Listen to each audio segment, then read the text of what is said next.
ceramah agama yang akan disampaikan oleh Hadratul Mukarram Hadratul Syekh Kiai Haji Ismail Amin Khalil. Kehadapan beliau disilahkan. Assalamualaikum warahmatullahi ta'ala wabarakatuh. Alhamdulillah, alhamdulillahil fattahil alim alladhi arsyada man istafahu min ibadihi litta'allumi watta'alim wa ja'alal ilma sababan najati wal fawzi bizzulfa indal malikil karim thumma albasal amilina bihi khila'al jalali wat takrim wassalatu wassalamu ala man arsalahu Allah ta'ala hadiyan ila siratil mustaqim sayyidina wa maulana wa habibina wa qurrati a'yunina Muhammad wa ala alihi wa ashabihi al-faizina min ittiba'ihi bil maqamil azim. Amma ba'd. Hadratal kurama, ayyuhal ulama al-a'izza al-ajla, yang saya hormati para alim, para ulama, para masyayikh, wabil khusus Hadratal Mukarram Kiai Haji Ahmad Yasin Khalil selaku pengasuh Pondok Pesantren Al-Falah As-Salafi Al-Khalili Kepang Bangkalan, yang juga saya hormati Hadratul Mukarram Kiai Haji Mas Abdul Azim Khalili, yang saya hormati Hadratul Mukarram Kiai Haji Abdul Jalil Khalil, yang saya hormati Hadratul Mukarram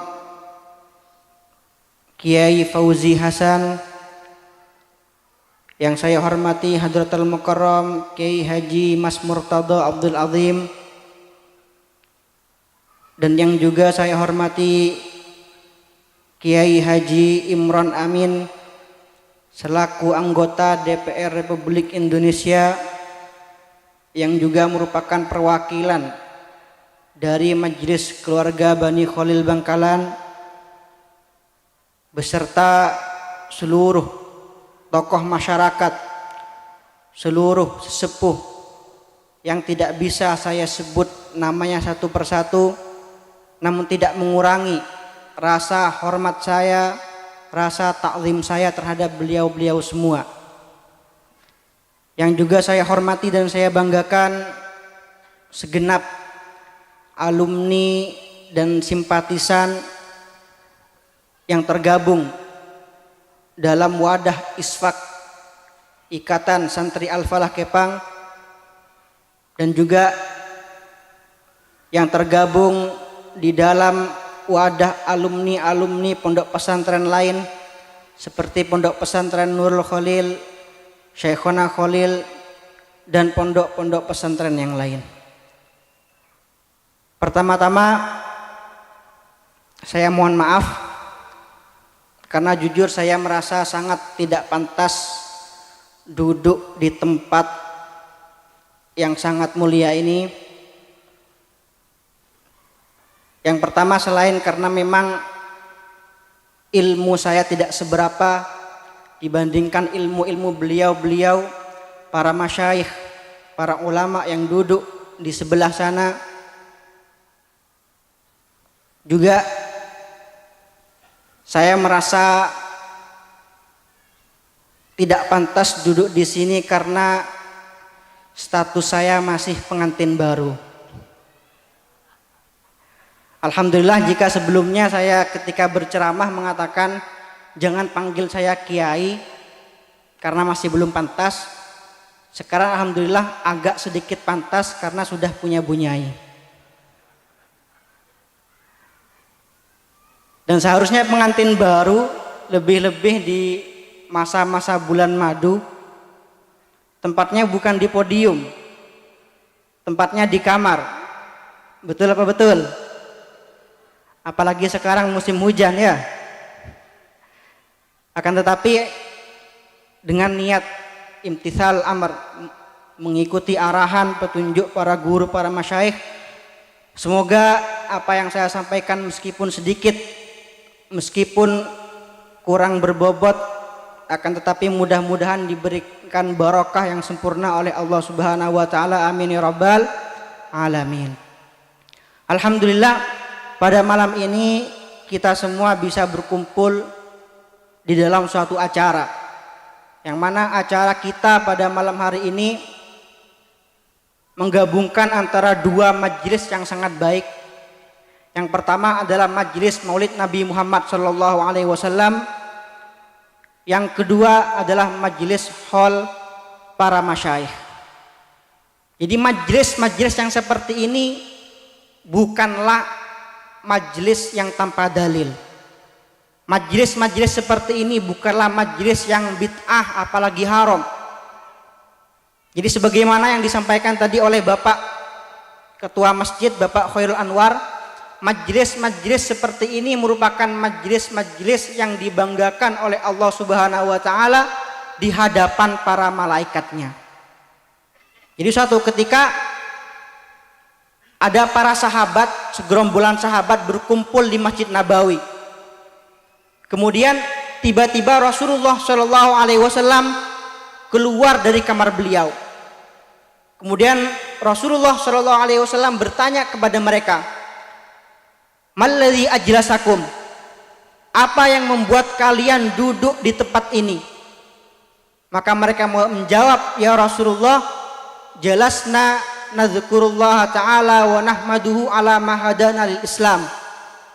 Wahai Rasulullah, kami semua duduk di tempat ini untuk mengingat Allah Subhanahu wa taala dan juga untuk memuji Allah Subhanahu wa taala atas nikmat-nikmat yang telah Allah berikan terhadap kami semua.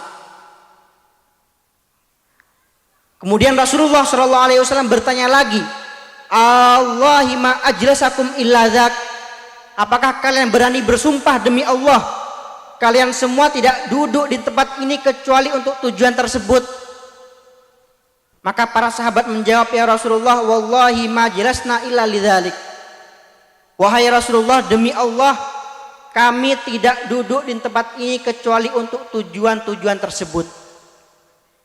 Maka Rasulullah sallallahu alaihi wasallam menjawab, "Amma inni lam astahlifkum tuhmatan lakum." Sungguhnya aku tidak meminta kalian untuk bersumpah karena aku curiga terhadap kalian, karena aku tidak mempercayai ucapan kalian. Walakinnahu atani Jibril fa akhbarani annallaha ta'ala yubahi bikumul malaikah. Akan tetapi baru saja Jibril datang kepadaku, kemudian Jibril memberikan aku kabar bahwa Allah Subhanahu wa taala sedang membanggakan kalian di hadapan para malaikat. Jadi ini adalah dalil majelis-majelis yang di dalamnya kita mengingat Allah Subhanahu wa taala, yang di dalamnya kita sama-sama mensyukuri nikmat-nikmat yang telah Allah berikan terhadap kita, yang mana sebagaimana para ulama sebutkan bahwa di dunia ini tidak ada nikmat yang lebih besar, tidak ada nikmat yang lebih agung daripada nikmat lahirnya Nabi Muhammad SAW. Karena tanpa lahirnya Nabi Muhammad SAW mustahil kita bisa merasakan nikmat-nikmat yang lain. Tanpa lahirnya Nabi Muhammad tidak mungkin kita bisa merasakan nikmat sholat, nikmat puasa, nikmat zakat. Bahkan tanpa lahirnya Nabi Muhammad SAW kita semua tidak akan pernah bisa merasakan nikmatnya hidup di dunia ini. Laulaka ya Muhammad, firman Allah Subhanahu wa taala, lama khalaqtul aflak. Jika tanpa kelahiranmu wahai Muhammad, niscaya aku tidak akan pernah menciptakan langit, bumi dan seisinya. Allahumma sholli ala sayyidina Muhammad. Yang kedua, majelis ini merupakan majelis hall para masyayikh. Sekali lagi, majelis hall ini merupakan majelis yang sangat dianjurkan di dalam Islam. Karena apa? Karena di dalam suatu hadis Rasulullah Shallallahu Alaihi Wasallam menyebutkan, ketika itu salah seorang sahabat bertanya kepada Rasulullah Shallallahu Alaihi Wasallam, "Ya Rasulullah, hal baqiya ba'da wafati walidayya syai'un abruhuma bih?" Wahai Rasulullah, saya memiliki ayah, saya memiliki ibu, akan tapi mereka berdua sudah wafat. Apakah bisa saya berbakti kepada beliau berdua padahal mereka berdua telah wafat? Maka apa jawaban Rasulullah Shallallahu Alaihi Wasallam? Rasulullah Shallallahu Alaihi Wasallam menjawab, bisa. Engkau bisa berbakti kepada orang tuamu yang telah wafat dengan melaksanakan 5 perkara. Yang pertama, sabda Rasulullah Shallallahu Alaihi Wasallam, ad-du'a ulahuma, yaitu mendoakan kedua orang tua yang telah wafat. Yang kedua, al-istighfaru lahuma, meminta ampunan untuk kedua orang tua yang telah wafat. Yang ketiga, infadhu wasiyatihima, melaksanakan wasiat-wasiat kedua orang tua yang telah wafat. Yang keempat, ikramu asdiqaihima, memuliakan sahabat-sahabat karib orang tua kita, mereka sahabat-sahabat orang tua kita yang masih hidup. Dan yang terakhir, yang nomor 5, wasilaturrahim allati la tusol illa bihima, itu menyambung silaturahmi dengan kerabat-kerabat kedua orang tua kita. Dan 5 hal yang disebutkan oleh Rasulullah Shallallahu Alaihi Wasallam sebagai bukti bakti seorang anak kepada kedua orang tua yang telah wafat, semuanya ada di dalam acara hall. Di dalam acara hall kita semua mendoakan orang-orang tua kita yang telah wafat. Dalam acara hall kita meminta ampunan, mengirim istighfar untuk kedua orang tua kita yang telah wafat, untuk para leluhur kita, untuk para masyayikh kita. Dan di dalam acara hall kita melaksanakan wasiat-wasiat para leluhur, wasiat-wasiat para sepuh. Dan dalam acara hall kita memuliakan karib-karib dan para sahabat, para masyayikh, para orang tua kita. Dan yang terakhir, dalam acara hall kita juga bersilaturahmi, menjalin hubungan di antara kerabat dan keluarga kedua orang tua kita. Dan ini menunjukkan bahwa acara hall selain memiliki dalil yang sangat kuat, juga acara hall merupakan bukti bakti terbaik bagi seorang anak terhadap para orang tuanya, terhadap para leluhur, terhadap para sepuh, dan terhadap para guru kita, terhadap para masyayikh, terhadap para masyayikh kita. Lebih-lebih yang kita holi pada malam hari ini adalah para masyayikh, para guru, para kekasih Allah Subhanahu wa taala, yang mana ini merupakan bukti taklimnya seorang santri terhadap para masyayikh, bukti penghormatan seorang murid terhadap para gurunya, terhadap para sepuhnya. Jadi sejarah mencatat, jadi perlu kita ketahui bahwa dari dulu sampai sekarang sejarah mencatat bahwa di mana-mana orang mulia karena takzim dan rasa hormatnya terhadap para gurunya. Saya beberapa hari yang lalu, atau lebih tepatnya hampir sebulan yang lalu, berkunjung ke Yaman. Di kota Sewon, di situ diadakan hall dari Al-Habib Ali bin Muhammad Al-Habsyi. Jadi beliau merupakan seorang wali besar, seorang keturunan Rasulullah Shallallahu Alaihi Wasallam, yang mana hallnya bukan hanya diadakan dalam satu titik saja. Jadi di Yaman, hall beliau diadakan merupakan salah satu hall terbesar di Yaman, hall termegah di Yaman. Juga di Indonesia, hall beliau juga diadakan di Solo setiap tahunnya. Kalau yang pernah hadir di hall Solo pasti tahu bahwa Hall Solo merupakan salah satu hall terbesar di Indonesia. Jutaan orang yang hadir di Solo pada waktu itu. Jadi salah satu rahasia mengapa Al-Habib Ali bin Muhammad Al-Habsyi mendapatkan kemuliaan yang sedemikian rupa, bahkan dikatakan kemasyhuran beliau, keviralan beliau, nama harum beliau justru tersebar lebih luas setelah wafatnya beliau. Justru nama beliau Al-Habib Ali bin Muhammad Al-Habsyi lebih dikenal setelah wafatnya beliau. Ternyata salah satu rahasianya, salah satu kunci kemuliaan yang beliau miliki adalah takzim beliau, rasa hormat beliau yang sangat luar biasa terhadap para gurunya. Bahkan saking takzimnya Habib Ali ini terhadap gurunya, sampai-sampai beliau menganggap gurunya ini bukan manusia. Beliau menganggap gurunya seakan-akan malaikat yang tanpa dosa. Sampai suatu ketika beliau mempunyai guru yang disebut sebagai guru futuh beliau, itu Al-Habib Abu Bakar bin Abdillah Al-Attas yang dimakamkan di Huraidah. Suatu ketika Habib Ali melihat gurunya ini keluar dari kamar mandi. Keluar dari kamar mandi. Tiba-tiba Habib Ali terkejut dan bertanya pada gurunya, "Ya Syekhana, hatta anta tadkhul hammam?" Wahai guruku, apakah engkau juga masuk kamar mandi? Kaget, mengapa? Karena selama ini Habib Ali menganggap gurunya ini bukan manusia. Habib Ali selama ini saking takzimnya beliau terhadap gurunya, saking cintanya beliau terhadap gurunya, beliau menganggap gurunya ini sebagai seorang malaikat. Sehingga ketika Habib Ali melihat gurunya keluar dari kamar mandi, beliau kaget, terkejut. Apakah engkau juga masuk kamar mandi? Ini saking takzimnya beliau terhadap gurunya. Sampai-sampai Hadratus Syekh Kiai Haji Hasyim Asy'ari menukil dalam kitabnya Adabul Alim wal Muta'allim sebuah makalah, alladzi la ya'taqid jalalata syaikhihi la yuflih, atau man la ya'taqid jalalata syaikhihi la yuflih.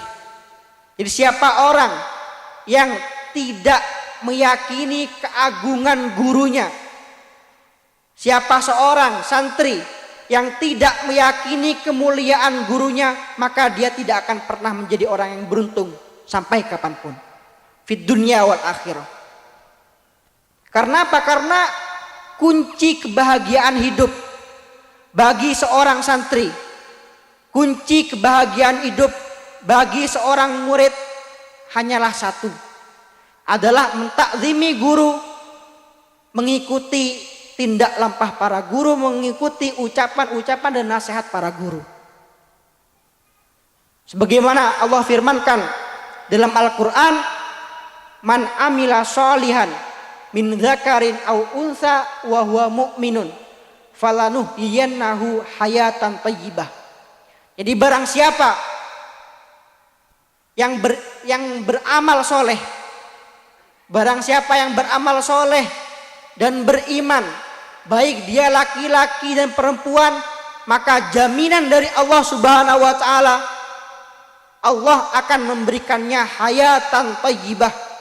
Allah akan memberikan ia kehidupan yang baik, kehidupan yang nyaman, kehidupan yang bahagia. Ini adalah janji dari Allah Subhanahu wa taala. Sedangkan amal baik, pintu amal baik yang dimiliki seorang santri ini tidak akan mungkin bisa terbuka kecuali melewati jalan para gurunya, kecuali melewati jalan para masyaikhnya. Allahumma sholli ala sayyidina Muhammad.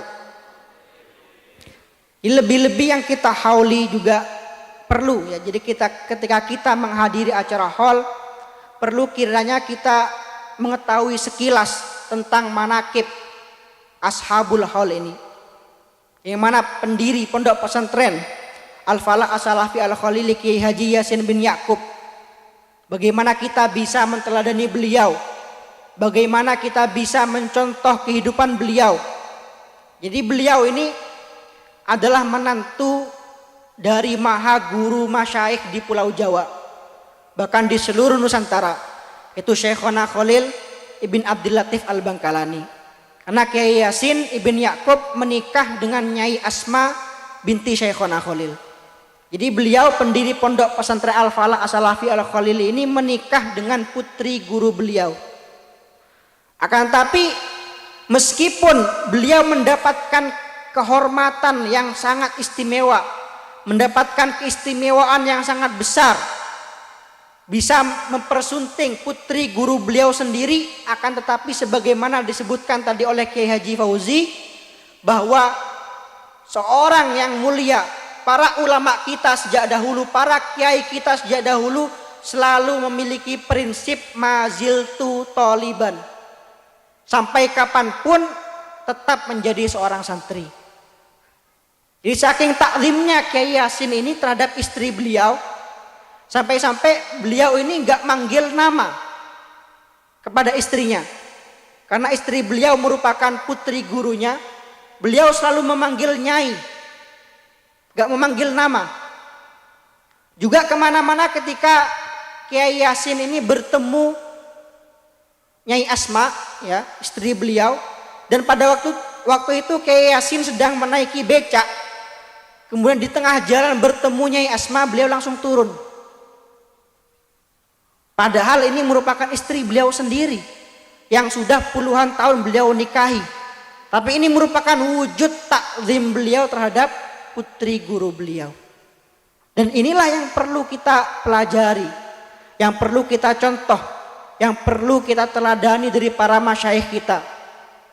Yang juga kita hauli sekarang, Kiai Haji Khalil Yasin, putra dari Kiai Haji Yasin bin Ya'qub, yang mana beliau termasuk takzim beliau terhadap para guru beliau, sampai-sampai beliau memberikan nama putra-putra beliau sesuai nama-nama guru beliau. Kiai Haji Hasan Khalil, beliau berikan nama Hasan untuk bertabarruk kepada guru beliau Syekh Hasan Masad. Ayah saya Kiai Haji Amin Khalil, beliau berikan nama Amin untuk bertabarruk kepada guru beliau Syekh Amin Qutbi. Dan banyak contoh-contoh yang lain yang menunjukkan bahwa beliau sangat memiliki rasa taklim terhadap para gurunya. Bahkan disebutkan juga beliau ini, meskipun saya hanya nututi 2 tahun saja, ya, karena beliau kalau gak salah wafat tahun 94 engki. Saya lahir tahun 92, beliau wafat tahun 94. Jadi ada suatu kenangan, jadi termasuk salah satu karomah beliau, saya anggap termasuk salah satu karomah beliau, Kiai Haji Khalil Yasin. Jadi ketika saya masih di dalam kandungan, jadi umi saya, ibu saya sowan kepada beliau. Sowan pada beliau, tiba-tiba beliau berkata kepada umi saya, padahal waktu itu masih di kandungan, belum ketahuan laki-laki atau perempuan. Tapi beliau pada itu sudah berkata, kalau anaknya lahir, kasih nama Ismail. Kan. Tafaul, tabaruk kepada Syekh Ismail Utsman Zain, guru dari para masyayikh kita pada waktu itu. Dan terbukti ketika lahir anak laki-laki. Dan juga beliau sebagaimana diceritakan oleh umi saya, termasuk sifat beliau tidak pernah memiliki rasa suudzon terhadap orang lain. Jadi beliau, saya di rumah saya dulu, di gudang tuh banyak cincin-cincin, ada cincin-cincin, jimat-jimat Arab, tuh banyak sekali di gudang. Setelah saya tanyakan kepada orang tua saya, ternyata ini peninggalan Kiai Haji Khalil Yasin, yang mana beliau ini ketika ada orang jualan pasti dibeli, Gak mungkin gak dibeli. Ketika ada orang jualan, pasti dibeli. Apalagi ketika orangnya ini orang Arab. Ya. Karena beliau termasuk orang yang memiliki rasa mahabbah yang sangat tinggi terhadap para habaib. Jadi ada orang Arab, entah itu habib atau enggak, pasti dihormati. Saking takzimnya beliau terhadap para habaib. Enggak peduli entah ini habib ini ngaku-ngaku atau habib asli, enggak peduli. Dan ini merupakan salah satu sifat dari para aulia. Disebutkan bahwa para aulia ini bukanlah orang yang bisa terbang, bisa berjalan di atas air, bukan. Akan tetapi yang dinamakan para aulia, ciri-ciri para wali Allah Subhanahu wa taala sebagaimana disebutkan oleh Habib Abdurrahman bil Faqih adalah fa innahum kullu munibin khasyi' wa kullu dzi qalbin munirin lami' laman yushirun nasa bil asabi' wa huwa anis sirril masuni khali. Para aulia adalah fa innahum kullu munibin khasyi', adalah orang-orang yang selalu kembali pada Allah Subhanahu wa taala, adalah orang-orang yang khusyuk pada Allah Subhanahu wa taala. Wa kullu dzi qalbin munirin lami', dan mereka adalah orang yang memiliki hati yang bersih, memiliki hati yang bersinar, tidak memiliki rasa benci terhadap sesama, tidak memiliki rasa dengki terhadap sesama, tidak pernah menyebarkan kebencian kepada sesama. Laman yushirun nasa bil asabi'. Jadi bukanlah orang yang selalu ditunjuk oleh orang-orang, dikatakan ini orang masya Allah. Bukan orang-orang laman yushirun nasa bil asabi', bukan orang-orang yang paling banyak like-nya, paling banyak pengikutnya, paling banyak pendukungnya, simpatisnya, bukan. Akan tetapi ciri utama dari para aulia adalah mereka yang memiliki hati yang bersih, adalah mereka yang memiliki hati yang tulus. Sampai-sampai sering diceritakan oleh guru saya Al Habib Umar bin Hafidh bahwa suatu ketika Rasulullah Shallallahu Alaihi Wasallam, Allahumma sholli ala Sayyidina Muhammad. Suatu ketika Rasulullah Shallallahu Alaihi Wasallam pernah duduk di Masjid Nabawi bersama para sahabat. Kemudian Rasulullah Shallallahu Alaihi Wasallam berkata pada para sahabat, "Sayadkhulu min hadzal bab rajulun min ahlil jannah." Sebentar lagi akan masuk dari pintu itu seorang laki-laki yang mana dia merupakan calon penghuni surga. Kemudian datanglah seseorang dan duduk bergabung bersama Rasulullah Shallallahu Alaihi Wasallam. Keesokan harinya pada majelis yang sama, Rasulullah Shallallahu Alaihi Wasallam kembali berkata pada para sahabat, "Sayadkhulu min hadzal bab rajulun min ahlil jannah." Akan datang dari pintu ini, akan masuk dari pintu ini seseorang yang mana dia merupakan calon penghuni surga.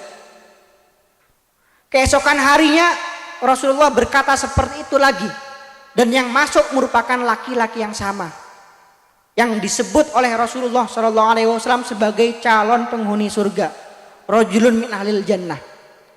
Akhirnya salah satu sahabat penasaran, yaitu sahabat Abdullah bin Amr bin As. Apa rahasia orang ini? Apa keistimewaan orang ini? Apa amalan yang dimiliki orang ini sehingga Rasulullah mengatakan dia adalah calon penghuni surga? Akhirnya Abdullah bin Amr bin As meminta izin kepada orang ini untuk menginap di rumahnya selama 3 hari. Dengan tujuan apa? Ingin mengetahui apa kiranya amalan yang dimiliki oleh orang ini. Apakah zikirnya lebih banyak? Apakah sholatnya lebih banyak? Akhirnya setelah dilakukan penelitian selama 3 hari 3 malam, Abdullah ibn Amr ibn As menginap di rumah orang tersebut. Ternyata beliau mendapat kesimpulan bahwa orang ini orang yang biasa saja. Sholatnya gak terlalu banyak, ya. Puasa gak terlalu banyak. Bahkan ketika Abdullah bin Amr bin As sholat tahajud, beliau tidur. Orang ini yang katanya ahli surga, tidur gak sholat tahajud. Akhirnya orang Abdullah bin Amr bin As tambah heran. Apa rahasianya kok orang ini bisa dikatakan oleh Rasulullah sebagai penduduk surga? Padahal amalnya biasa-biasa saja. Bahkan amal saya, kata beliau, lebih banyak daripada amal orang ini. Akhirnya Abdullah bin Amr As bertanya, wahai engkau, jujur saja sesungguhnya aku tidak datang ke rumahmu kecuali karena sabda Rasulullah SAW yang mengatakan bahwa engkau merupakan calon penghuni surga. Apa kiranya amal yang kau miliki sehingga engkau bisa mendapatkan keistimewaan seperti itu? Maka orang tersebut menjawab, sesungguhnya aku tidak memiliki amal yang banyak. Aku tidak memiliki puasa yang banyak, tidak memiliki sholat yang banyak. Akan tetapi setiap malam sebelum aku tidur, aku selalu membersihkan hatiku dari segala sifat benci. Aku selalu membersihkan hatiku dari setiap sifat dengki. Setiap orang yang menyakitiku, setiap orang yang berkata buruk atas diriku, berkomentar buruk atas diriku, semuanya aku maafkan. Dan akhirnya Abdullah bin Amr bin As berkata, jadi ini yang menjadikan engkau dikatakan oleh Rasulullah SAW sebagai calon penghuni surga. Allahumma sholli ala sayyidina Muhammad. Sekiranya cukup sekian yang bisa saya sampaikan. Terakhir dari saya pribadi, menitipkan harapan kepada para sahabat yang tergabung di dalam Isfak ataupun tergabung di dalam wadah-wadah alumni yang lain, entah itu alumni Syekhona Khalil ataupun alumni Nurul Khalil ataupun alumni pondok-pondok pesantren yang lain, untuk selalu menjaga persatuan di antara kita, untuk selalu menjaga tali ukhuwah di antara kita. Karena sejak dahulu ya, santri Bangkalan selalu menjadi tokoh pemersatu di antara umat. Mulai sejak dahulu, mulai sejak zaman Syekhona Khalil Bangkalan. Saya sampai pernah teringat suatu cerita antara Kiai Hasyim Asy'ari dan Kiai Haji Ahmad Fakih Mas Kumambang, yang mana beliau ini sama-sama merupakan alumni Bangkalan, sama-sama berguru kepada Syekhona Khalil Bangkalan. Jadi suatu ketika antara Kiai Haji Hasyim Asy'ari dan Kiai Haji Ahmad Fakih Mas Kumambang terjadi perdebatan sengit, yang mana pada waktu itu masalah yang diperdebatkan adalah masalah kentongan. Ketika itu Kiai Hasyim Asy'ari mengatakan kentongan ini hukumnya haram. Bahkan di kitab beliau Irsyadus Sari, di kitab paling belakang ada kitab khusus yang menjelaskan tentang keharaman kentongan. Dan sebaliknya Kiai Haji Ahmad Fakih Mas Kumambang mengatakan bahwa kentongan nggak masalah. Menurut beliau nggak ada dalil yang mengharamkan kentongan. Nah, akhirnya terjadi perdebatan antara beliau berdua sampai saling terjadi surat menyurat, saling mengirim tulisan di buletin di majalah pada waktu itu. Dan akhirnya pada waktu itu Kiai Hasyim Asy'ari mengumpulkan semua ulama di Jombang.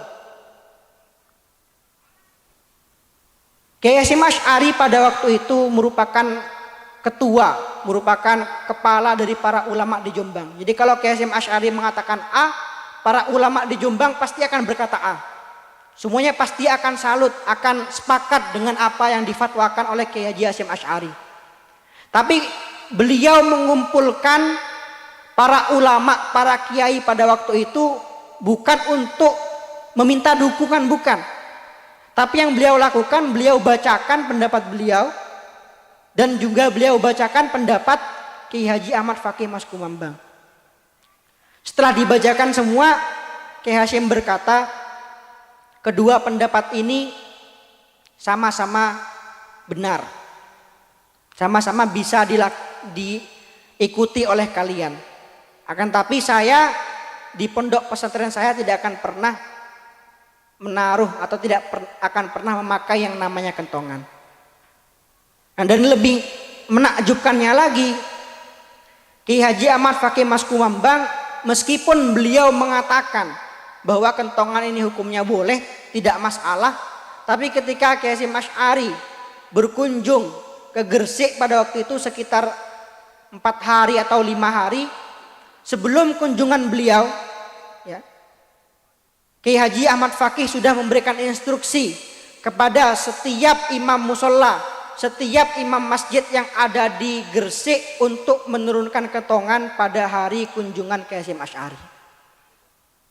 Ini salah satu potret ataupun salah satu contoh dari bagaimana para ulama kita sejak dahulu saling menghormati yang namanya perbedaan. Jadi kita, para santri, para alumni, banyak titik temu yang bisa mempersatukan kita. Jangan sampai kita terpecah belah hanya gara-gara suatu perbedaan.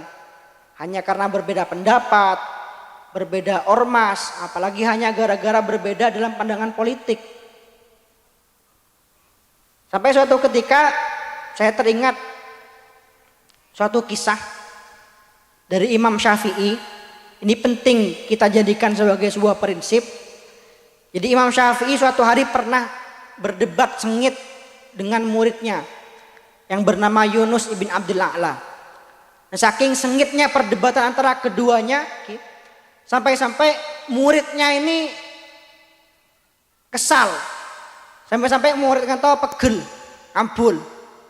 Orang kalah debat di kurna. Akhirnya karena muridnya ini kesal sampai muridnya ini keluar dari majelis debat tanpa pamit dulu kepada Imam Syafi'i. Tentunya ini merupakan sebuah su'ul adab, merupakan sebuah kecengkolangan macam mujurna. Tapi pada waktu tengah malam, Yunus ibn Abdul A'la ketika pada waktu tengah malam ada seorang yang mengetuk pintu rumahnya. Ditanya oleh Yunus ibn Abdul A'la, "Man, siapa yang ada di balik pintu?" Dijawab, Muhammad ibn Idris. Ini nama dari Imam Syafi'i adalah Muhammad ibn Idris. Dikatakan oleh muridnya ini, terbesit di dalam benakku setiap orang yang bernama Muhammad ibn Idris kecuali Imam Syafi'i. Gak mungkin, karena kata beliau gak mungkin Imam Syafi'i datang tengah malam seperti ini. Apalagi siang tadi saya sudah su'ul adab pada beliau. Saya sudah kurang ajar keluar dari majelis tanpa pamit kepada beliau. Akan tetapi ketika pintu dibuka, benar yang ada di depan pintu adalah Imam Syafi'i. Jadi apa yang dikatakan oleh Imam Syafi'i, aku tidak akan bisa tidur nyenyak selama di antara kita ada rasa benci satu sama lain. Aku tidak akan pernah bisa tidur nyaman jika di antara kita saling menyimpan rasa dengki satu sama lain. Kemudian beliau berkata, jama'atna masail wa tufarriquna mas'alah. Jama'atna masail wa tufarriquna mas'alah. Jadi selama ini sudah banyak masalah-masalah, persoalan-persoalan yang telah kita sepakati. Ratusan bahkan ribuan masalah yang telah kita sepakati. Kita sama-sama meyakini bahwa sholat wajib, zakat wajib, puasa wajib. Banyak masalah-masalah yang bisa menjadi titik temu di antara kita, yang bisa menjadi titik pemersatu di antara kita. Apa hanya gara-gara satu masalah saja kita saling bermusuhan? Apa hanya gara-gara satu persoalan saja kita saling membenci, kita saling terpecah belah? Jadi ini merupakan tugas, merupakan amanat dari para masyayikh untuk kalian semua, para simpatisan, para alumni. Bagaimana kita sebagai alumni, sebagai santri, sebagai simpatisan menjadi orang-orang yang ada di garda terdepan untuk menjaga persatuan umat, untuk menjaga kerukunan umat, untuk melaksanakan wasiat Rasulullah SAW, la tahasadu, janganlah kalian saling mendengki, wala tabaghadu, janganlah kalian saling membenci, wala tadabaru, dan janganlah kalian saling berpaling, wa kunu ibadallahi ikhwana, dan jadilah kalian hamba-hamba Allah yang saling bersaudara. Sekian dari saya, kurang lebihnya saya minta maaf. Wabillahi taufiq wal hidayah, waridha wal inayah. Assalamualaikum warahmatullahi wabarakatuh.